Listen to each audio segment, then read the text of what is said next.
Voici un fait fascinant en français. Imaginez-vous au milieu de l'océan Pacifique, perché sur un simple radeau de bois, sans aucun moteur, à la merci des courants et des requins.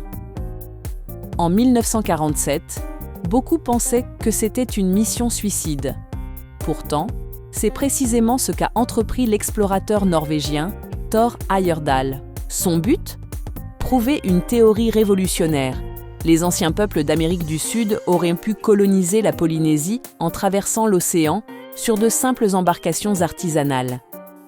Le 28 avril, Thor et ses 5 compagnons, sans oublier Lorita, leur fidèle perroquet, ont quitté le Pérou à bord du Kon-Tiki, un radeau construit à la main en bois de balsa, selon les techniques précolombiennes. Pour le monde scientifique de l'époque, c'était une folie.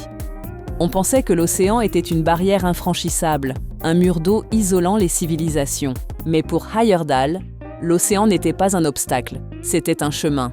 Pendant 101 jours, l'équipage a parcouru plus de 7000 km. Ils ont affronté des tempêtes monstrueuses et observé des créatures marines que personne n'avait vues d'aussi près. Chaque jour était une leçon de survie et une preuve que la nature, si on sait l'écouter, nous porte là où nous devons aller.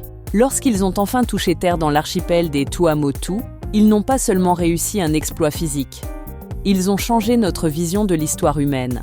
Thor Heyerdahl a résumé cette aventure avec une phrase devenue célèbre. « L'expédition du Kon-Tiki m'a ouvert les yeux sur ce qu'est réellement l'océan. C'est un convoyeur et non un isolateur. » Abonne-toi pour plus de faits fascinants en français.